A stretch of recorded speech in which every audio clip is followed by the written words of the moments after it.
Bonjour à tous, bienvenue pour ce nouvel épisode de Midi 29. Quoi de neuf? Nous sommes toujours à Station V by Veolia et aujourd'hui nous allons parler design et habitat avec Nathalie Crasset que je suis très heureuse de recevoir. Bonjour Nathalie Crasset. Bonjour. Vous vous définissez comme designereuse et votre travail est reconnu dans le monde entier. Vous êtes conceptrice d'objets, créatrice de scénographie, de mobilier, d'espaces publics et vous avez aussi participé à de nombreux projets architecturaux. Le point commun entre tous ces projets, c'est votre engagement, l'humain que vous placez au cœur de vos créations. Aujourd'hui, ensemble, nous allons échanger sur l'habitat, le design et sur les maisons design pour tous, ce projet que vous avez mené pour Veolia. Alors, pour commencer et rentrer dans le vif du sujet, Nathalie Crasset, être designereuse, ça signifie quoi pour vous ? Ça signifie déjà être femme et faire ce métier de designer. Comme il n'y a pas d'appellation en fait spécifique, je m'en suis créé un sur mesure, voilà, tout simplement.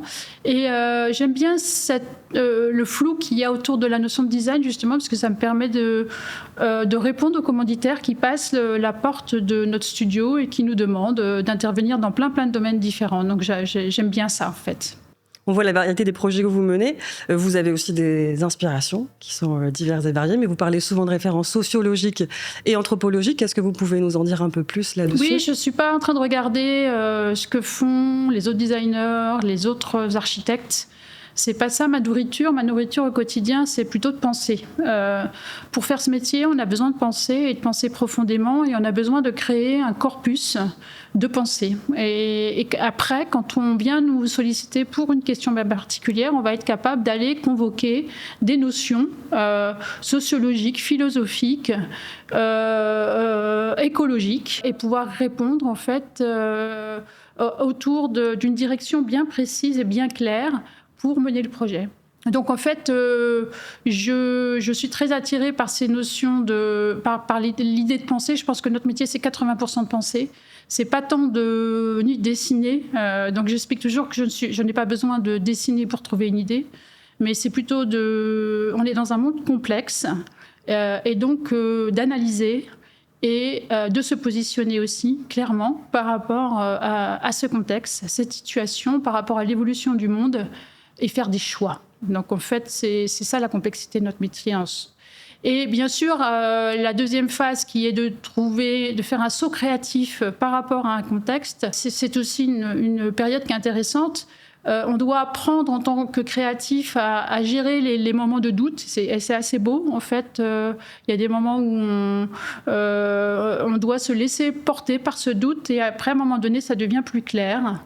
C'est presque une jubilation d'un seul coup de trouver une direction qui ne peut pas être mise en cause puisqu'elle a été réfléchie et elle devient une espèce de logique, une architecture pour arriver à matérialiser le projet. Donc la matérialisation, c'est la troisième étape du projet. Et c'est aussi quelque chose d'assez beau, mais c'est complètement fluide. Si on a pris position, si le saut créatif nous emmène en fait vers quelque chose qu'on a envie de voir apparaître, la matérialisation va suivre aussi d'elle-même. Et les matériaux, je dois dire, les couleurs vont suivre aussi d'elles-mêmes. Elles font sens avec le projet, c'est pas l'inverse.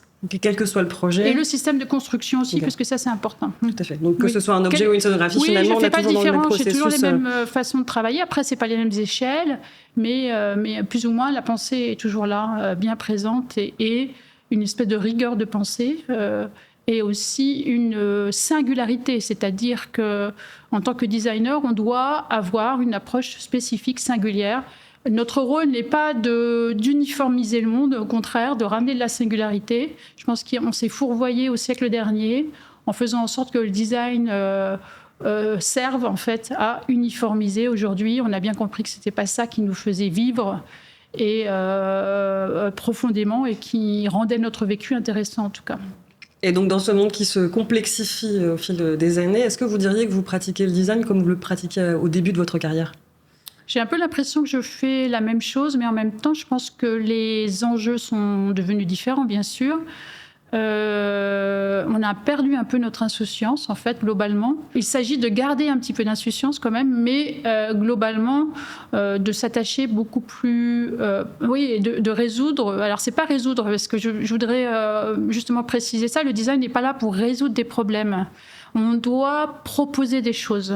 résoudre des problèmes n'est pas suffisant. On n'est pas en anglais, problem solver. C'est pas ça du tout notre rôle. Notre rôle, c'est plutôt de proposer des choses. Et moi, j'ai toujours fait ça, faire un pas de côté et proposer des choses à côté. Donc, c'est ce qui me correspond. Je ne vais pas parler au nom du design en entier parce que je parle au nom de ma pratique, puisque chaque designer a une pratique différente. Et voilà comment je conçois le design et comment j'utilise cet outil en fait pour engendrer des projets. Justement, dans votre pratique, est-ce que vous intégrez ces nouveaux éléments sociétaux que sont les nouvelles technologies, l'intelligence artificielle? Est-ce que ça a un impact sur votre métier ou est-ce que vous pensez que ça aura un impact sur le métier de designer dans les années à venir? Ça a un impact sur le métier de tout le monde, ça il ne faut pas se le cacher. Par contre, faut considérer qu'on peut faire le meilleur et le pire en fait avec ces technologies. Ça a toujours été le cas. Moi, j'ai commencé ce métier en essayant de domestiquer la technologie, mais ça me semble bien naïf aujourd'hui parce que j'ai travaillé au départ dans le domaine du son et de l'image. Mais je pense que, bien sûr, notre rôle est de faire en sorte que la technologie soit au service de l'humain et pas au service de cette idée de compétition ou de mise en place de relations qui sont toxiques dans notre société. Alors après avoir parlé de l'avenir, pour le coup, on va faire un tout petit saut dans le passé. Parler de votre enfance, Nathalie Crasset. Vous avez grandi dans un petit village de la Marne, dans une zone rurale. Comment vous êtes allée vers le design ou comment le design est-il venu à vous? Alors, je me suis beaucoup ennuyée. J'ai aussi bénéficié d'une enfance à la campagne, ce qui est formidable en fait, puisque ça nous apprend à faire tout simplement avec un petit bout de bois. On peut réinventer le monde tous les jours. Donc cette idée de s'approprier le monde, de faire avec peu de choses, c'est important. Aujourd'hui, ça le redevient important. Et aussi la relation à la nature qui est essentielle. Donc ça, j'ai eu la chance de pouvoir avoir cet apport en fait dans mon enfance. Ceci dit, quand on est adolescent, on s'ennuie assez rapidement et donc on aspire à faire autre chose. Et donc j'aspirais surtout à vivre en ville parce que je voyais bien que la culture, elle était là. À l'époque, on n'avait pas... c'était très compliqué pour trouver les informations. On n'avait pas Internet. Donc je vais paraître un peu dinosaure, mais et donc c'était à travers les livres. Mais en fait, les livres, il fallait les commander, ça prenait du temps, etc. Donc cette recherche d'informations, elle était longue. C'est un peu la même chose quand on voulait écouter de la musique. On faisait mais en même temps, on avait du coup une relation avec cette musique d'autant plus forte parce qu'en fait, on l'avait choisie, on l'avait attendue, etc. Donc c'est un autre rapport à l'information. Et donc, très rapidement, en grandissant, je me suis dit que c'était en ville, et notamment à Paris, que je devais monter pour faire un métier lié à la création. Et c'est en lisant en fait le descriptif de cette école qui s'appelle l'ENSI, l'École nationale supérieure de création industrielle, que je me suis dit cette école elle est faite pour moi. Je ne sais pas qui l'a créée, mais à chaque fois que je lis une ligne, ça a vraiment vibré au fond de moi. Je dis je vais pouvoir devenir designer grâce à cette école. Je suis arrivée à rentrer dans cette école parce qu'il ne faut pas croire, les écoles de création sont très très compliquées. Il faut montrer un portfolio, etc. Donc je me suis fait tout un... et j'ai réussi à devenir designer grâce à l'ENSI et j'en suis redevable en fait à cette école aujourd'hui. Et voilà, donc c'est plutôt cette idée de vouloir connaître autre chose, élargir son horizon et à l'époque venir en ville parce que être en ville aussi ça demande c'est plus cher, donc quelque part il faut trouver ça demande d'agir, de se mettre en action et de le faire plus vite et en quelque sorte de faire des choix tout simplement. Vous êtes beaucoup investi dans un projet qui s'appelle le MUMO, qui est un musée itinérant qui se déplace dans les zones rurales, périurbaines. C'est aussi pour ça que vous vous êtes autant investi dans ce projet? Oui, tout à fait. J'aurais aimé que le MUMO se pose dans mon petit village, puisque c'est son rôle, et me permette de gagner des années, en fait. Bien sûr, je me suis ouvert à l'art contemporain assez tardivement. Et donc, je pense que c'est pourquoi je participe volontiers à des projets qui parle de culture dans les zones rurales, dans les périphéries aussi, parce qu'il n'y a pas que les zones rurales, puisque ça permet de changer les choses, de réfléchir différemment, et ça donne un horizon, un monde à découvrir, qui est important de donner à tout le monde, et je dois dire assez petit aussi. C'est ça qui est important. Et justement, vous dites, vous, être designer, c'est une attitude par rapport à la vie, c'est un rapport au monde. Oui. D'où vous vient cet engagement ? Complètement, parce qu'en fait, quand on dessine quelque chose, aujourd'hui, on n'a pas besoin de grand-chose de plus, en fait. On a besoin de... Voilà, donc on doit se poser la question déjà plutôt de renoncer aux choses. C'est-à-dire qu'on est plutôt dans cette période-là. Et si on ne renonce pas, c'est-à-dire que l'objet doit nous permettre d'y voir plus clair, ou doit nous permettre de changer d'attitude par rapport à notre comportement. On sait que le problème aujourd'hui, c'est de changer de comportement. On est complètement embarqué dans un système capitaliste, il faut le dire. On est noyé, on a du mal à s'y extraire. Même ce qui était avant considéré comme la marge a été complètement absorbé. Parce que moi, j'aimais bien cette idée d'aller se réfugier dans la contre-culture. C'est toujours là où émergent les choses.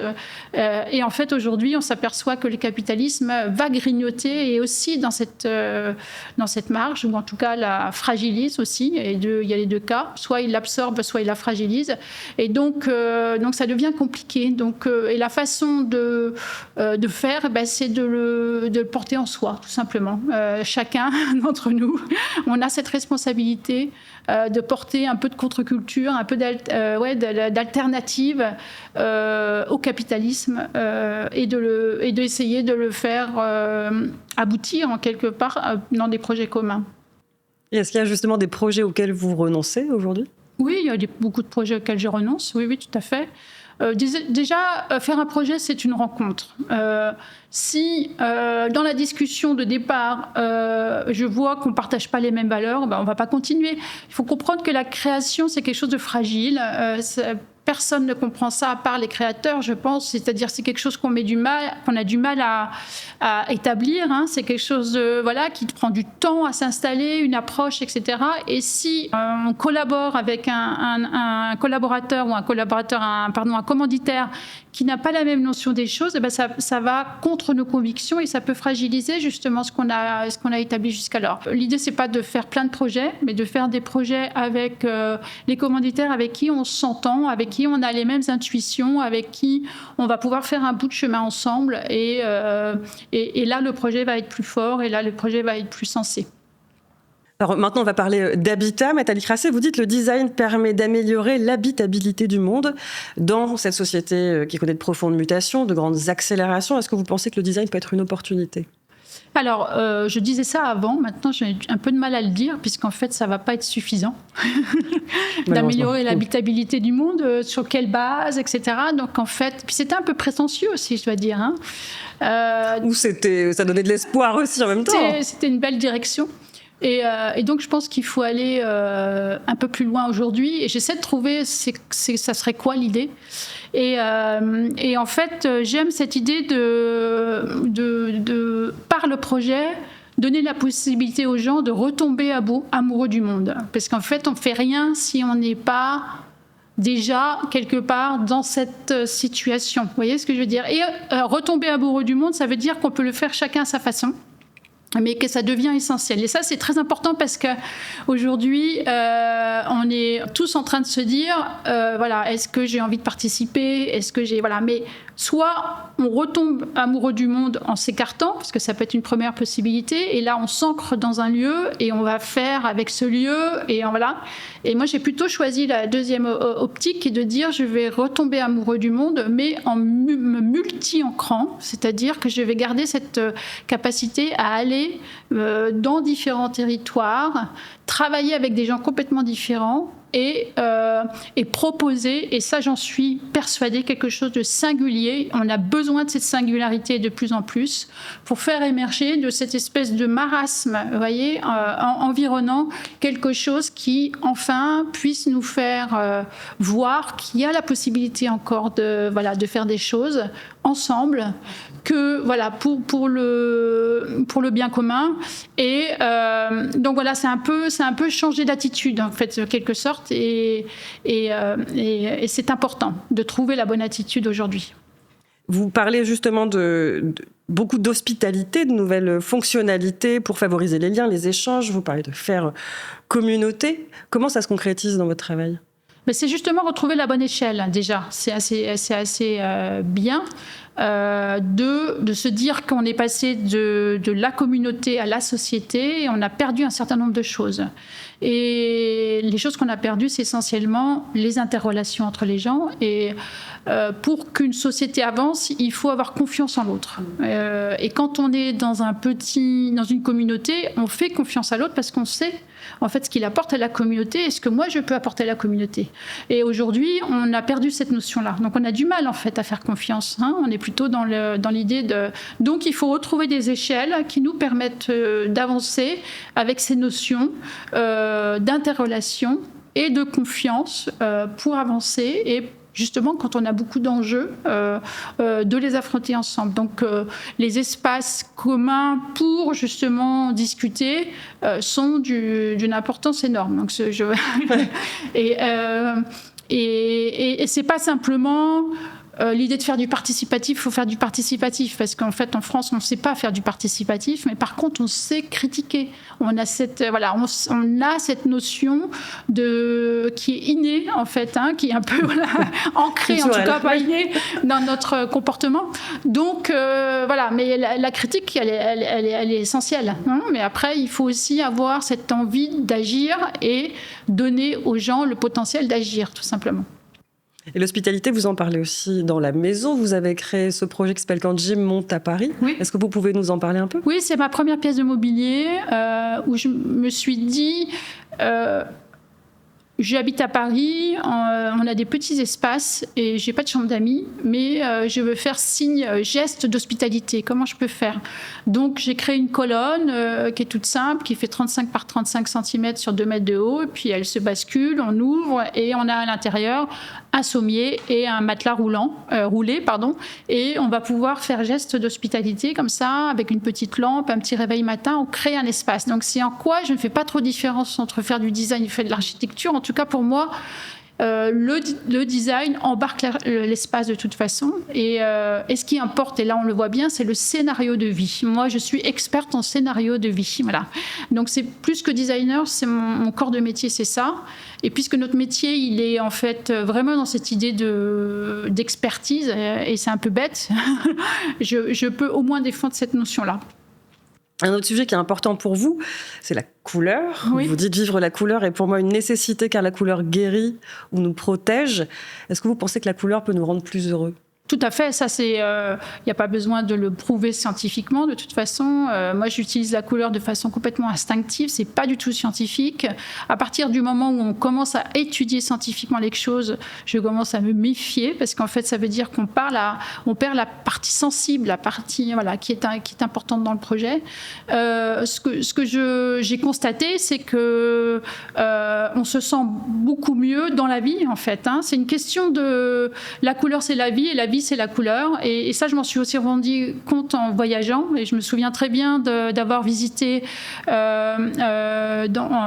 Mexique un endroit qui était très très pauvre, et bizarrement les endroits qui sont très pauvres sont très colorés. C'est pas bizarre, c'est que ça a vraiment une incidence sur la vie quotidienne, comment on est dans la survie et comment on tient le coup, et donc toute cette couleur, et j'avais vu malgré la pauvreté une étincelle dans les yeux des habitants de cette petite ville, et je me suis dit que c'était vraiment corrélé, la couleur, l'envie et l'envie de vivre. Donc en fait, si on met pas de couleur, c'est un peu en train de se dire qu'on s'empêche de vivre, on s'empêche de profiter de la vie, on s'empêche, Et pourquoi on s'empêche de vivre ?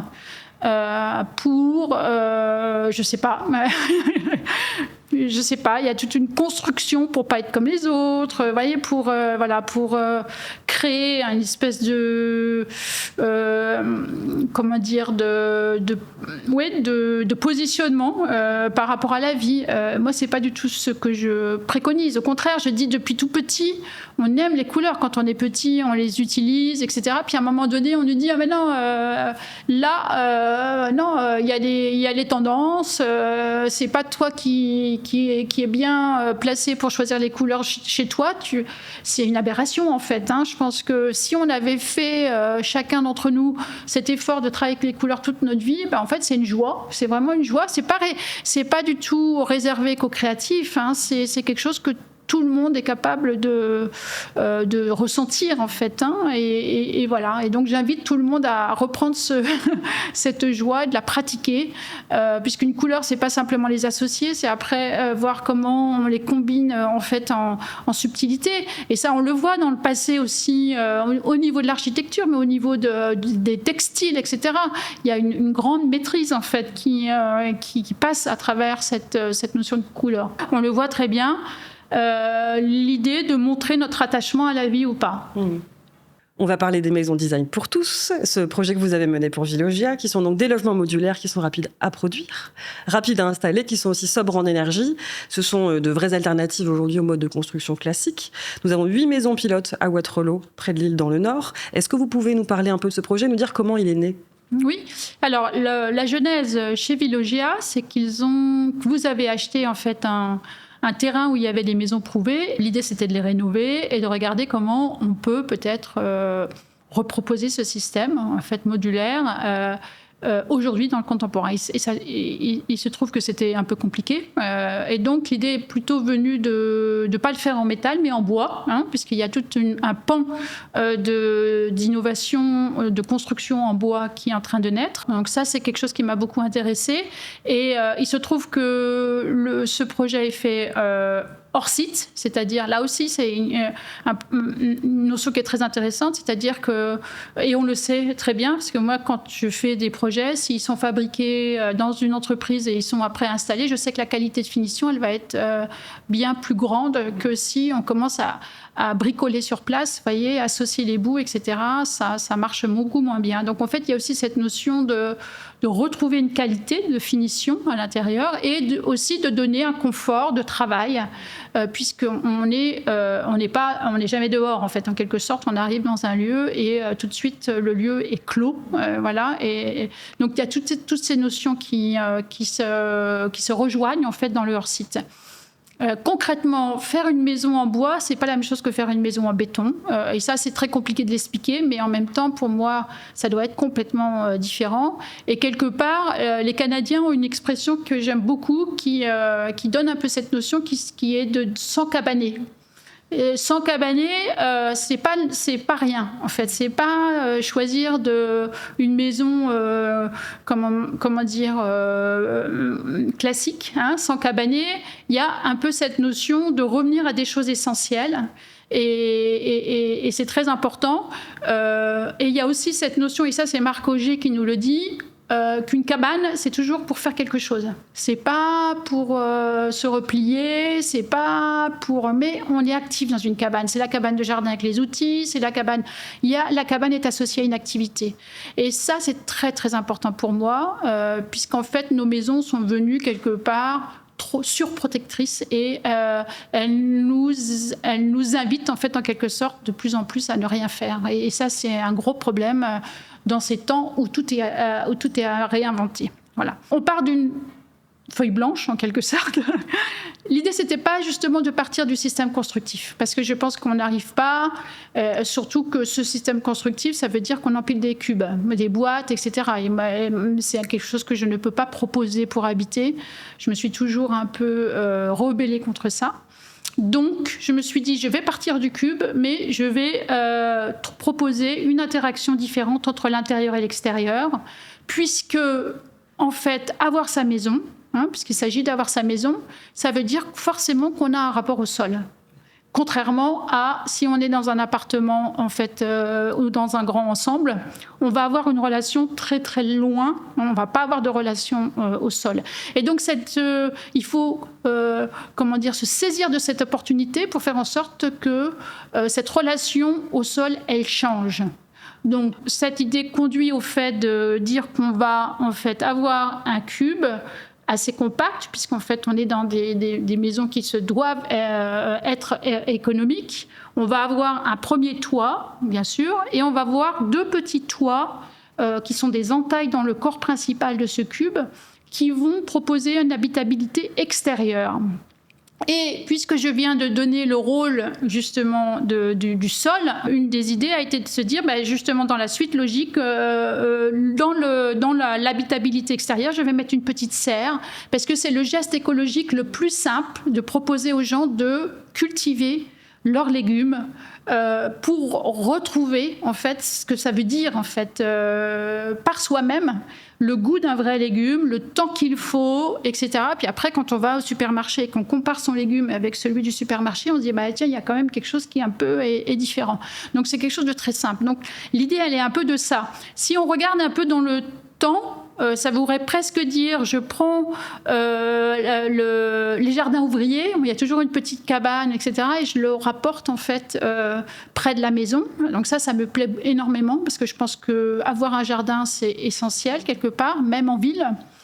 Et en fait, ces 8 maisons, elles sont de tailles différentes. Il suffit d'élargir en fait le projet. Mais quand vous voyez le profil en fait de la maison, on voit tout de suite que la maison, elle va chercher le soleil. On voit le profil de la maison, on voit un cube, on voit l'idée qu'on retire en fait. On a un premier toit et 2 petits toits. Et en fait, en faisant ça, j'incline la maison et bien sûr, au sud, on va beaucoup plus l'ouvrir. Au nord, on va plus la fermer. Et donc, on va utiliser un principe, on va dire, bioclimatique. On va aussi en même temps mettre des petits panneaux photovoltaïques sur le devant, etc. Vous voyez, donc, après, c'est une logique qui est complètement claire, nette, et qu'on va pouvoir développer avec tous les participants, tous les acteurs de ce projet. Et on a une base là qui nous permet en fait d'être à la fois différenciant, singulier, et qui apporte en fait une solution pour vivre aujourd'hui. Une petite étape, en fait, on va parler d'une petite étape pour habiter ensemble, puisqu'on a 8 maisons, on a un potager, donc on a à la fois la notion de commun, de petite communauté que je défends, mais aussi l'idée de dire que cette maison, elle va nous inviter à avoir un rapport différent à l'extérieur. À l'intérieur aussi, puisqu'en fait, je vais être dans une maison en bois. Alors ça, c'est compliqué à expliquer, en fait, avant de l'expérimenter soi-même. Mais moi, j'ai de très, très bons souvenirs d'une petite maison que j'ai fait au vent des forêts, tout en bois. Et j'ai en plus ajouté un toit de chaume. Et en fait, pour expliquer le ressenti, c'est que d'un seul coup, on a l'impression qu'on n'est plus dans un espace orthogonal. C'est quelque part, la chaleur, elle devient ronde, et elle devient quelque part organique, un peu humaine. Je ne sais pas comment on peut dire. Donc voilà, ça déplace en fait notre ressenti dans l'espace. Et je pense que ça nous répare dans le sens où on a construit des maisons qui étaient trop artificielles. À un moment donné, on s'est échappé, on est allé hors de l'entendement sur cette notion de comment vivre avec l'artificiel, et que le bois nous permet de regagner, en fait, en quelque sorte, et de poser les limites sur ce qui est acceptable ou pas, ou en tout cas ce qui est préférable ou pas pour l'humain. Je tenais à avoir les panneaux bois à l'intérieur, donc on est en peuplier, et aussi de voir les poutres, de voir la structure. Moi, je trouve que c'est très beau de voir comment est construit une maison. On a des périodes où on cachait tout. Je pense qu'une charpente, il n'y a rien de plus beau qu'une charpente.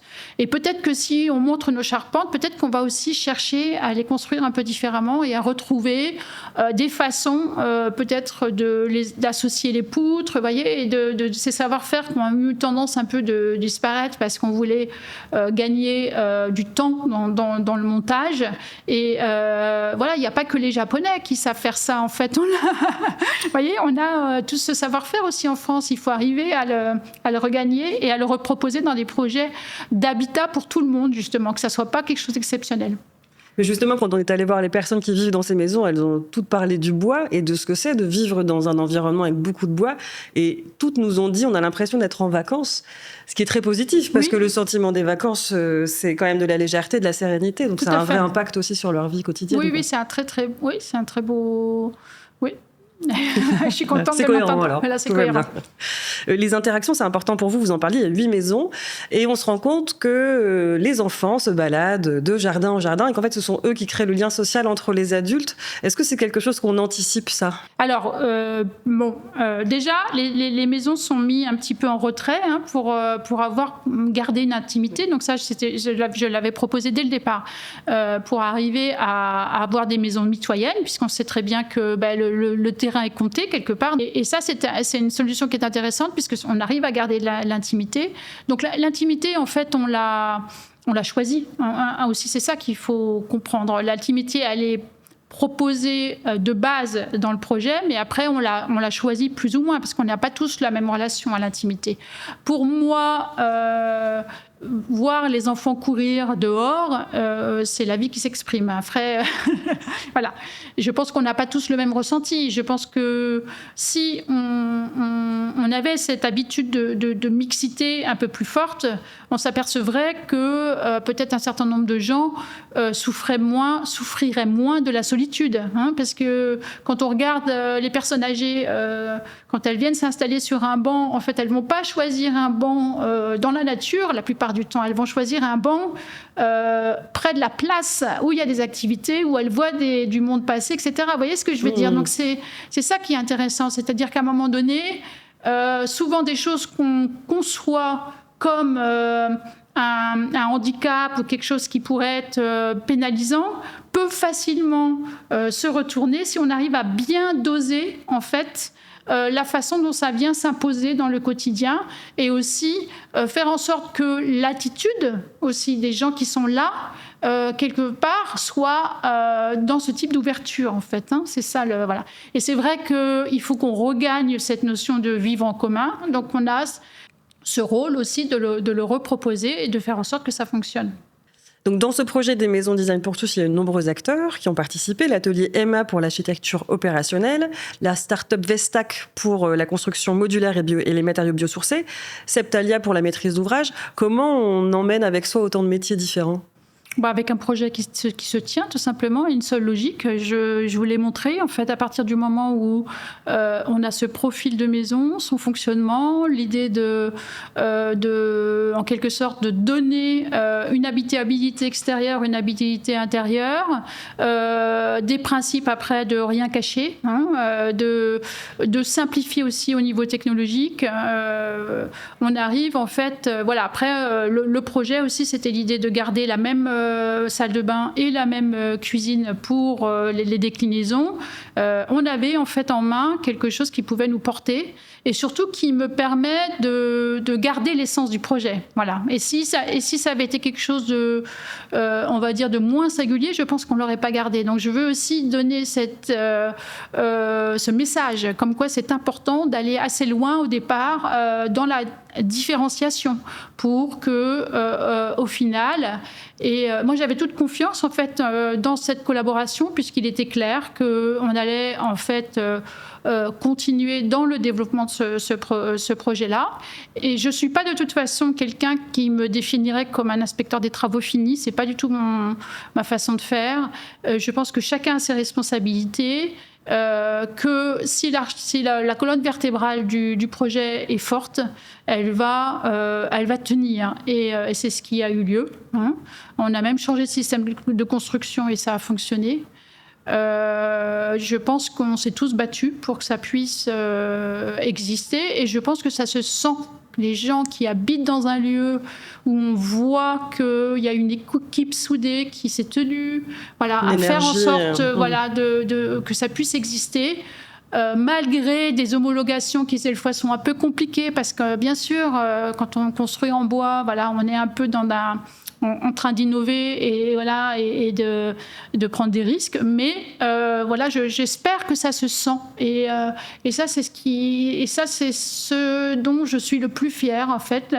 La plus fière dans ce projet-là, c'est de faire en sorte qu'on montre qu'il est capable, tous ensemble, avec nos expertises, avec nos métiers, d'arriver à ce résultat et de le faire en sérénité. Et vous développez de plus en plus de projets en lien avec l'architecture, le Dari à Nefta en Tunisie, la ferme hybride à Villers dont vous parliez tout à l'heure. Est-ce que vous avez envie de développer davantage de projets comme ça à l'avenir ? Non, moi je ne suis pas dans l'idée de davantage, je suis dans l'idée de faire des projets singuliers, de faire des projets qui font sens. Donc je suis hyper contente d'avoir déjà développé tout ça. Je suis bien sûr toujours en recherche et bizarrement, pendant le confinement, qu'est-ce que j'ai fait ? J'ai dessiné, mais j'ai dessiné aussi beaucoup de maisons, je ne sais pas pourquoi. et notamment en accent beaucoup sur des réflexions autour de l'écologie. Et donc j'aimerais pouvoir quelque part montrer ces réflexions.